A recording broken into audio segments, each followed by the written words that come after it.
I wish I could say I moved into my new apartment full of excitement and peace. But if I'm being honest, the first night I slept there, something in me already felt off.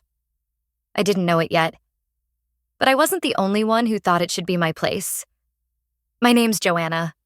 I'm 31, work in finance, and for most of my adult life, I've been grinding nonstop. 2 jobs for 6 years, side gigs on weekends, barely any social life. Just saving, waiting for the day I could afford a place of my own. After Mom passed away, I became even more determined. I wanted a space that felt safe, private, mine. And I finally did it. I signed the paperwork for a cozy 1-bedroom in a quiet part of town last September. It wasn't fancy. Small kitchen, no balcony, but it had this huge window that let in the morning light. And for the first time in my life, I woke up without the sound of someone else's mess. It felt like breathing for the first time in years. I wanted to share that feeling with my dad. He's 65, retired, lives alone now. We've never been close, but we were on okay terms, so I invited him and my half-sister Alana over for dinner the first weekend I moved in. I should have known better. Alana is 24, my dad's daughter from his second marriage. She's been in and out of trouble since high school. DUIs, messy breakups, even a stint in rehab after an overdose 2 years ago. Every time she crashed, Dad swooped in, paid the rent, covered her mistakes. I tried to stay out of it. She wasn't my responsibility. But that didn't mean it didn't sting, watching him drop everything for her while I raised myself. The night they came over, Alana barely looked around. She was distracted, scrolling on her phone, chain smoking on my balcony even after I asked her not to. Still, I let it slide. She was family. And part of me still wanted us to be something. 2 nights later, my dad called. I thought maybe he wanted to say thanks, or maybe even, God forbid, say he was proud of me. But instead, I got this. Joanna, honey, Alana's going through a rough patch again. She broke up with that guy she was staying with. She's got nowhere to go. Do you think she could crash with you? Just for a week or 2. Just until she gets back on her feet. I didn't say yes right away. But I didn't say no either. I remembered what it felt like growing up in that house, always being the capable one, the independent daughter, the one who didn't need anything. And I felt guilty. I thought, maybe this time it'll be different. Maybe we'll finally connect. Maybe she'll respect my space. So I said, okay. She moved in the next day with 2 trash bags and 0 boundaries. By night 3, she had her new boyfriend over. Some guy in his 30s with a neck tattoo and no job. I told her it wasn't okay. She rolled her eyes and said I was being uptight. On night 5, I came home to find them passed out on my couch, an empty pizza box on the floor, my new rug stained with soda. I was already regretting everything. But I kept my mouth shut. I kept swallowing it down, thinking it was temporary. I'd given her a deadline. 2 weeks. That was it. Then one morning, while making coffee, I saw a stack of unopened mail on the counter. One envelope stood out. It was addressed to Alana, but with my address. She'd started using my apartment as her permanent residence. I picked up the envelope with shaking hands, and just as I was about to confront her, she walked in and said, as casually as ever, "Oh yeah, I changed my mailing address. Thought it'd be easier. I'm probably going to be here a while." I just stared at her, because right then I knew she wasn't leaving. And worse, I wasn't sure Dad ever expected her to. I stood there holding the envelope like it was a loaded weapon. My name wasn't on it, but my address was. And suddenly, it hit me. She wasn't just crashing here anymore. She was claiming it, like it was hers too. I didn't say anything right then. I don't even remember if I finished pouring my coffee. I just went to work that day feeling hollow and weirdly small, like my own home was slowly slipping out from under me. That night, I called Dad. I told him what Alana said about changing her mailing address, how she'd brought over more stuff without asking, how it was starting to feel like she wasn't planning to leave. I kept my tone calm, thinking maybe he just didn't realize how far this was going. His response? A sigh. One of those long, disappointed ones that says more than words. Joanna, I thought you'd be more understanding. Your sister's been through hell lately. She needs stability. You have a roof over your head, a job, your life together? She doesn't. I blinked. So, I should just give up my space? Let her take over everything I've worked for because she's unstable? It's not about giving up. It's about compassion. Your mother would have wanted you to help family. Low blow. I don't think I've ever felt so slapped in the face by a sentence before. He used Mom, the one person who actually had my back in that house, as a guilt trip. And the worst part? He really believed he was right. That night, I couldn't sleep. I kept thinking about all the times I needed help and no one was there. When I got into college and he didn't come to the graduation. When I had my appendix out alone because he was on a fishing trip with Alana. When Mom died and I had to handle everything because he wasn't good with logistics. I was always the backup plan, the reliable one, the daughter who could be ignored because she didn't need rescuing. And now I was just convenient housing. I started noticing little things after that. Alana had taken over the medicine cabinet in the bathroom. None of my stuff was in there anymore. My favorite mug? Gone. My laundry left in the dryer, still damp, because she needed to wash her 2 dresses for her new job interview, which somehow never happened. But the final straw? I got home early one Friday and found my bedroom door locked. I didn't even know it could lock from the inside. I knocked. Once, twice. And finally, Alana opened it, clearly annoyed. Oh, I was just FaceTiming a friend. Needed some privacy. I looked past her. She was sitting on my bed, wearing one of my sweaters. The audacity was unreal. I told her, flat out, that this couldn't continue, that she needed to start looking for other arrangements. I wasn't trying to be cruel. I offered to help her find something temporary. Even said I'd pay the first week if she needed it. She stared at me like I'd just told her I was evicting a stray puppy. Wow. I see how it is. You've always hated me. You just wanted to play the good sister long enough to feel superior. I walked away. I couldn't argue with that kind of twisted logic. The next day, Dad called me. Again. But this time his voice wasn't calm. It was sharp. Cold. Alana said you're making her feel unsafe in your apartment. She's crying. She feels like she's being emotionally abused. My jaw clenched so hard I thought I might break a tooth. Unsafe? I'd been walking on eggshells in my home for weeks, and now she was flipping the narrative. Then Dad said something that honestly broke me for a second. I think maybe it's best if you go stay somewhere else for a while. Just until she finds her footing. I didn't say a word. I hung up. I sat on the kitchen floor with the fridge humming behind me and stared at nothing for what felt like hours. Because for the first time in my life, I understood something I should have accepted a long time ago. He never saw me as the daughter worth protecting.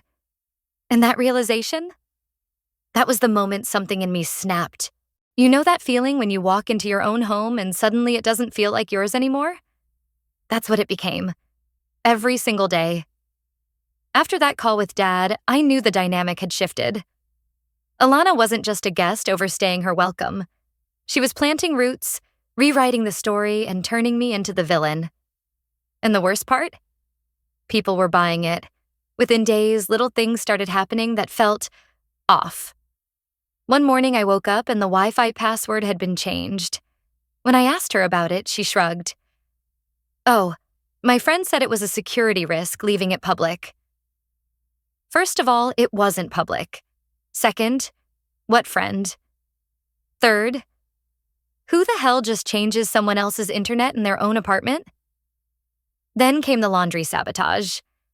I had a load of work clothes in the washer. Shirts, dress pants, blouses. And when I opened the machine later, everything was tinted pale blue. I asked if she'd put anything in there. Oh, maybe my jeans slipped in. You shouldn't leave your stuff sitting around anyway. No apology, no accountability.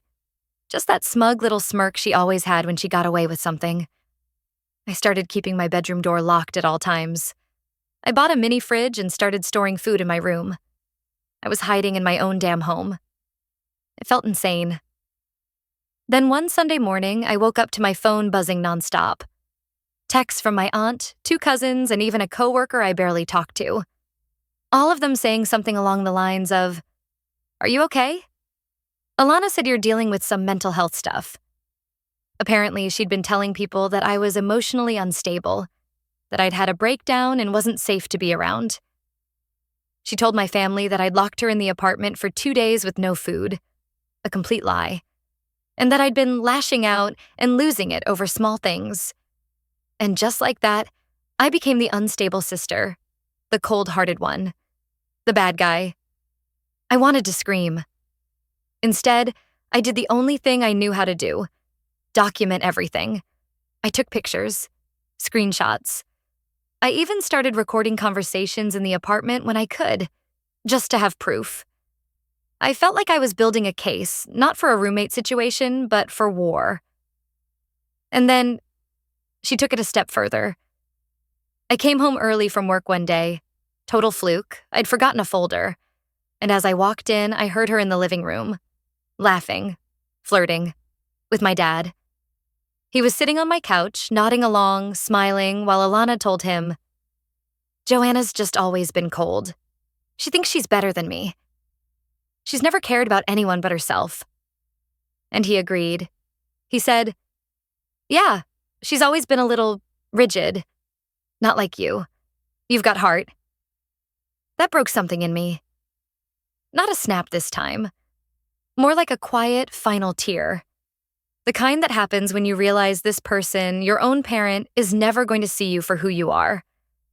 That night, I didn't cry. I didn't fight. I didn't say a word.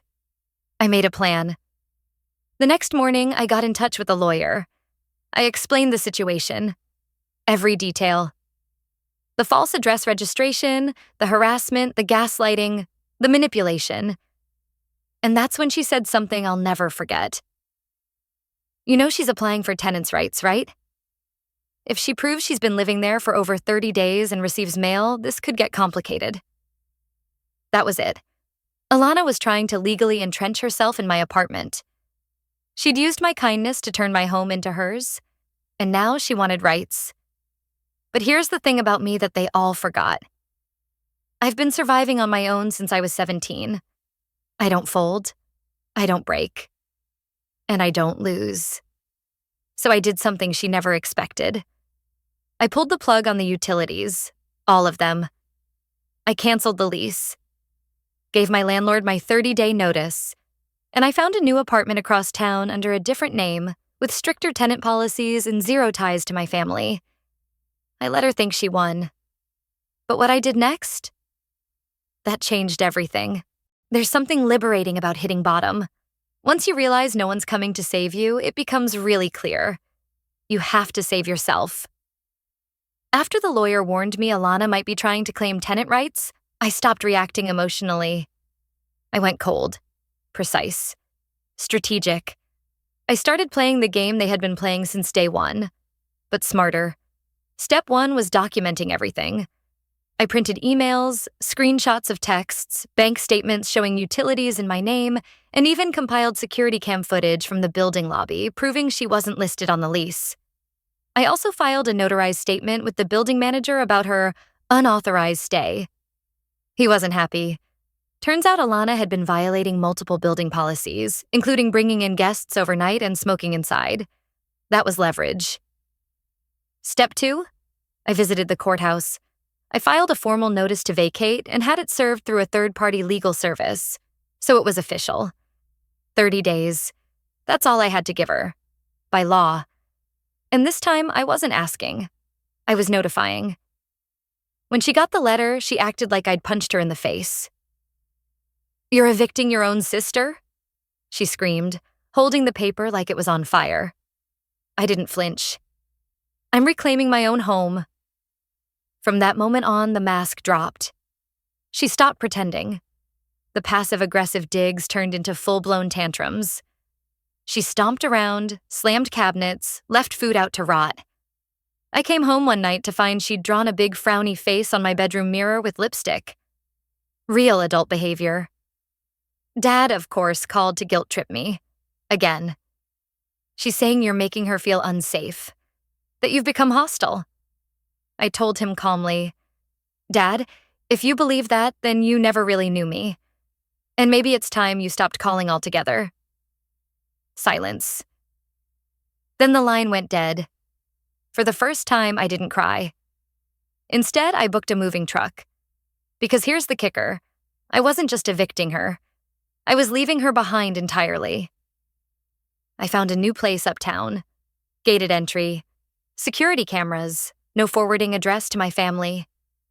I packed what mattered, sold what didn't, and quietly made the move 2 days before the end of her notice period. And the final touch? I left her nothing. No keys. No power. No water. No forwarding contact. I had the landlord officially terminate the lease after I moved out, and since she wasn't on any paperwork, she had no legal standing to stay. She walked back into that apartment to find it empty. Dark. Silent. But that wasn't even the twist. Here's what hit her hardest. While I was wrapping up loose ends, I filed a police report. Remember when she changed her mailing address without my permission? That counts as mail fraud when used to apply for government aid. Turns out, Alana had been filing for food stamps and unemployment using my address as proof of residence, which means I could have been liable if anything went wrong. So I submitted all the documentation to the Fraud Investigation Unit, including the letter from my building manager stating she never had legal occupancy. And 2 weeks after I moved out, I got a call from my cousin Rachel. You will not believe what happened. Alana got picked up this morning. Someone from social services flagged her claim. She tried to blame you, but they already had your statement. I sat there in my new apartment, the sun pouring through the window. My fridge was humming. My shoes were exactly where I left them. And for the first time in months, I felt like I could breathe. I didn't smile. But I did exhale. Because that wasn't revenge. That was accountability. The day I got the certified letter in the mail, I stared at it for a good 5 minutes before opening it. It was from my dad. Well, technically from his lawyer. Inside was a notice. He was removing me from any consideration in his estate planning. No context. No signature, just that cold, clinical phrasing. I'd been disowned on paper. And for about 30 seconds, it stung. Not because of the money. I didn't want a cent from him. But because even after everything Alana had done, he still chose her. Still thought I was the problem. But then, a few days later, I got another message. This time, it was from Alana's former roommate. Some girl named Bree, who found me through mutual connections and wanted to give me a heads up. Apparently, Alana had moved in with her after getting kicked out of my old place. Claimed she was recovering from a toxic household. Bree took her in out of sympathy. 2 months later, Alana trashed the apartment, stole Bree's credit card, and drained her bank account. There was a police report. Bree was pressing charges.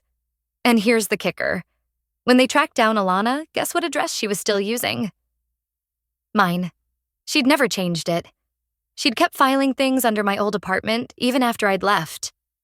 Which meant all that legal documentation I'd built, those logs, emails, notarized statements, they were still valid. So I made one final call. I reached out to the same fraud investigation contact who'd helped me before. Sent them everything Bree gave me. Explained how Alana was continuing to use my name, my former address, to apply for benefits and dodge legal notices. This time, it wasn't just food stamps. It was identity fraud. And this time, they didn't send a warning. They sent a warrant. I don't know where she is now. Last I heard, she skipped a court date, and there's an active bench warrant out for her. Dad, from what little I gathered through extended family, tried to help her pay legal fees, but ended up draining part of his retirement fund. Then, after Alana burned through that too, she ghosted him. I guess some people only learn the hard way. I moved on. New apartment, new locks, new peace. I've been in therapy for a few months now. Not just because of Alana, but because I needed to understand why I kept letting people use guilt to shrink me, to silence me, to make me question my own right to take up space. Turns out, surviving a dysfunctional family isn't about fixing anything. It's about releasing it, letting them crash into their own mess and choosing, every single day, not to follow them into the wreckage. And if anyone's wondering, no, I don't miss them. Because you can't miss what never truly held space for you in the first place. Family isn't always a safe place. Sometimes the hardest boundaries we have to draw are with the very people who share our blood. And when they can't love you in a way that's healthy, you have to learn how to love yourself in a way that is. If you've ever been through something like this, whether it's emotional manipulation by family or choosing peace over obligation, tell me about it in the comments below. I truly want to hear your story. And if this one hit close to home, feel free to follow along for more real, raw stories like this. Thanks for sticking with me all the way to the end.